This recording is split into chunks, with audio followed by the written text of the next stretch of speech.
Om Swastiastu. Perkenalkan, nama saya Imardi Gede Daniel Putra Purnama dengan NPM 202162121096 kelas A2. Di sini saya akan mempresentasikan analisis para tokoh terhadap arsitektur. Yang pertama, what architecture is? Menurut secara umum, arsitektur adalah seni atau praktik perancangan pembangunan struktur dan konstruksi bangunan. Dalam arti yang lebih luas, arsitek dapat mencakup merancang dan membangun keseluruhan lingkungan binaan level makro. Misalnya, perencanaan kota tidak hanya satu bangunan dan pelengkapnya saja. Level mikro ini sendiri mencakup desain perabot, desain bangunan, dan desain produk. Selain itu, arsitektur pun merujuk pada sejumlah hasil dari proses perancangan beberapa hal tersebut.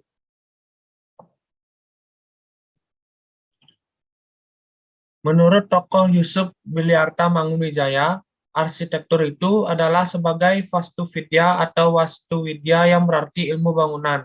Wastuwidya mencakup ilmu tata bumi, tata gedung, dan tata kemudian lintas, atau Dara, Harsya, dan Kana.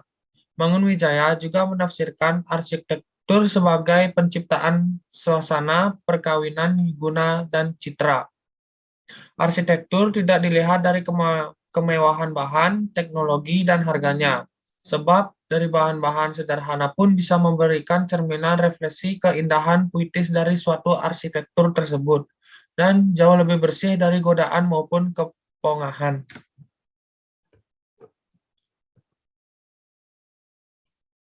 Yang kedua, what architecture should do.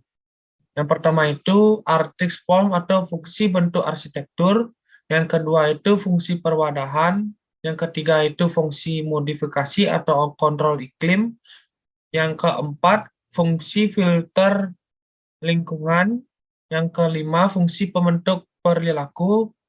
Yang keenam itu fungsi investasi modal. Dan yang terakhir itu adalah fungsi simbol budaya. Menurut Gottfried Broadbent, ada beberapa gagasan tentang fungsi dan kegunaan konsep tentang fungsi arsitektur yang dikemukakan oleh Broadbent dalam buku Six Symbol and Architecture. Dalam Broadbent mencoba menelusurinya berdasarkan 3 aspek utama dalam kaitan evaluasi suatu karya arsitektur, yaitu arsitek, yang kedua itu pemakai, penikmat, dan pengamat. How to design architecture should do. Secara umum, yang pertama itu mengonsep rancangan, yang kedua itu prarancangan atau membuat desain sebuah bangunan, dan yang ketiga itu pengembangan rancangan, yang keempat itu pembuatan gambar kerja yang saat ini ada seperti software AutoCAD ataupun 3D yang itu SketchUp, yang kelima itu pengadaan pelaksanaan konstruksi.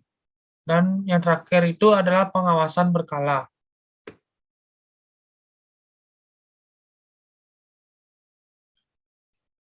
Menurut Tadao Ando, metode arsitektur adalah yang pertama itu tahap pengumpulan data primer, yang ketiga tahap pembahasan metode perancangan, yang ketiga itu adalah tahap aplikasi karya.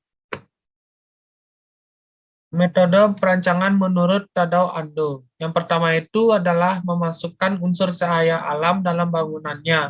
Yang kedua itu memberikan unsur air dalam bangunannya yang dipercaya dapat memberi warna dalam kehidupan, memberi kekuatan, stimulasi, dan imajinasi.